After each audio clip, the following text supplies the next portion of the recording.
Few people are more creative than horny men, and if you've searched around online for the more unusual ways people get off, like our team here had to do extensively in researching this video, you may have stumbled across allusions to a bizarre sexual practice known as gerbil-stuffing. But has anyone not named Richard Gere ever actually done this? Now, before we answer that, the practice, as it's described on websites we're not going to explicitly name because we care about your romantic relationships and don't want your search history and ad recommendations to get as spicy as ours are now, involves taking a small rodent, usually a gerbil, and unceremoniously shoving the live and wriggling rodent into your number 2 shooter. To facilitate the stuffing of the gerbil, various sources suggest that a cardboard tube is sometimes used to coax the gerbil into its comfy, cozy, warm new home. Now, at this point, you might be asking yourself, but Mother of God, why? Well, to begin with, let's just say an awful lot of spicy things people do behind closed doors can have the same question fairly leveled at them, and nobody seems too bothered about many of those. But as for this one, the idea behind doing this is that the writhing rodent will stimulate the sensitive internal area in unpredictable and pleasurable ways. One can only hope their little claws are trimmed first. Unbelievably, it's additionally claimed that seasoned practitioners of gerbil stuffing will coat the unfortunate animal with cocaine, because sure, why not? While oft described as a practice popular with especially adventurous gay men, rumors abound that all manners of humans who also have buttholes enjoy this. Now, for the sake of accuracy, we should note that our description is the PG version of how gerbil stuffing is said to work. So, because humans are apparently the worst, here is an uncensored description courtesy of sex columnist Dan Savage, and let's just say it's not for the faint of heart, unless you're into that sort of thing. We here at Today I Found Out don't judge. Usually. Actually, if we're being completely honest, in this case, we're going to judge a little bit because, dear God. But anyways, here it is. Pause and read if you would like to lose all faith in humanity. Moving swiftly on, as you've probably surmised from the incredulous tone of this video and our allusions at the beginning, gerbil stuffing isn't and never has been a thing. In fact, as far as we can find in our extensive research of spicily dark corners of the internet the world over, for science, there has never been a confirmed case of anything like it ever happening. On top of that, a comprehensive review of known medical literature concerning foreign objects removed from people's anuses found no cases involving a live or dead rodent of any kind being removed from a human butt. And we should note here that many other bizarre things people remove from people's rectums are extremely well documented, let alone other bizarre sexual acts. On this note, perhaps the most unbelievable thing we came across being that time a teen girl born with no vagina gave a blowjob and ultimately became pregnant from swallowing after. What the what, you say? We are glad you asked because it's a fascinating case of life finding a way. The source of this story is a paper published by one of the physicians involved in the birthing. His report ultimately found its way into the British Journal of Obstetrics and Gynecology in 1988 and has been disseminated like the contents of that girl's stomach after the blowjob ever since.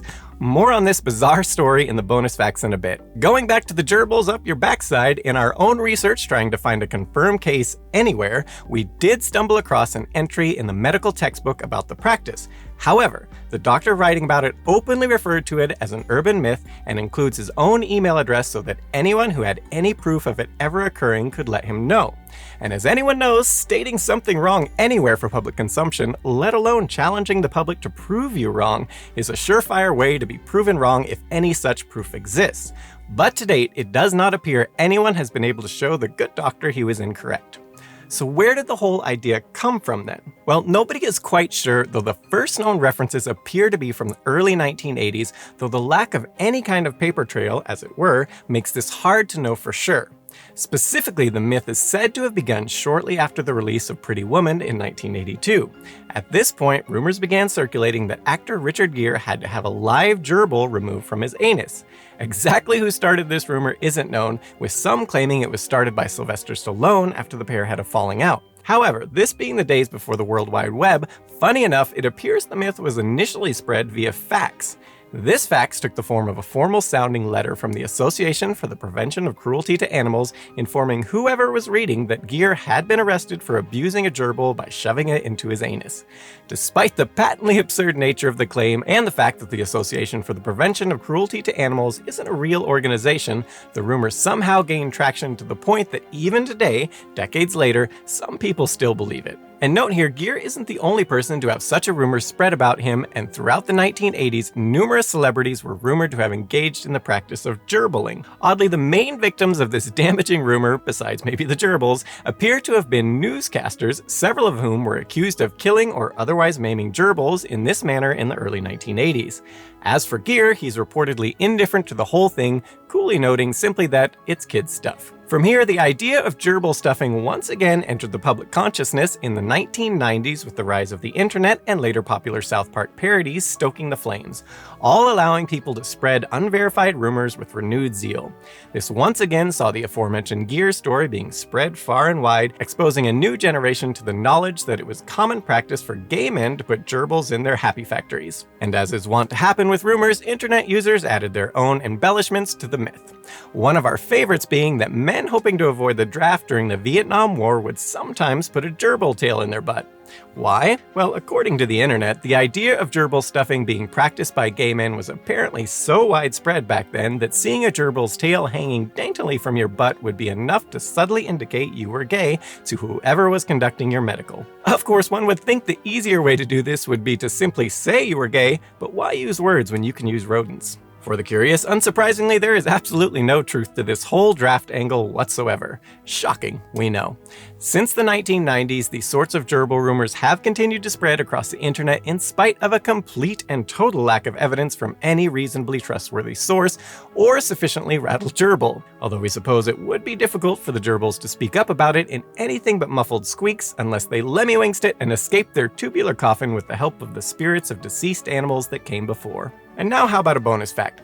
Going back to the story of the girl with no vagina who got pregnant giving a blowjob, the girl, whose name is not given in the case report, arrived at a local hospital with all the signs of a woman in labor. Upon examination, however, doctors found no vagina, only a shallow skin dimple. With no birth canal, the baby's only option of escape was a cesarean section. Doctors subsequently delivered a baby boy via C-section, weighing in at 2.8 kilograms or 6.17 pounds, and then set out to solve the mystery of its conception. As they say in the case study, after performing the emergency C-section, while closing the abdominal wall, curiosity could not be contained any longer, and the patient was interviewed with the help of a sympathetic nursing sister. The whole story did not become completely clear during that day, but with some subsequent inquiries, the whole saga emerged. The girl's hospital records showed that only 278 days earlier, about 9 months, she'd arrived at the hospital with knife wounds to her stomach. How'd she get them? They further state, the patient was well aware of the fact that she had no vagina and she had started oral experiments after disappointing attempts at conventional intercourse.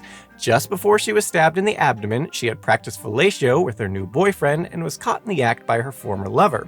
The fight with knives ensued, she had never had a period, and there was no trace of lochia after the cesarean section.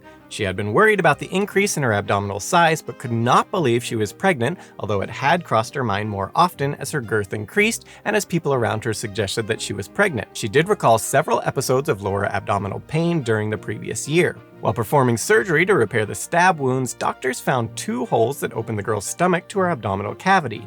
They also noted that the girl arrived at the hospital with an empty stomach, resulting in the absence of large amounts of stomach acid or any other food matter. Thus, it is thought, in the most unlikely of circumstances, that the sperm in the girl's stomach gained access to the girl's reproductive organs through her injured gastrointestinal tract. Dr. Peter Schlegel, chairman of urology at New York Presbyterian Hospital, Weill Cornell Medical Center in New York, weighed in on the issue and pointed out that sperm can normally swim up and out of the reproductive cavity and into the abdominal cavity. He states the sperm are naturally there at times and eggs are naturally there. Eggs are released from the ovary and they sort of dance around before they get taken up by the fallopian tube. In fact, getting pregnant as a result of sperm originating in your abdomen is possible enough that in the 1980s, during the early days of fertility treatments, doctors performed a procedure known as direct intraperitoneal insemination, during which they injected sperm into the lower abdomen, hoping that it would find its way to an egg. What makes this perfect storm of circumstances even more amazing is that the doctors involved thought it likely that this was the girl's, to quote, first or nearly first ovulation, otherwise one would expect the inspissated blood in the uterus and salpinges would have made fertilization difficult.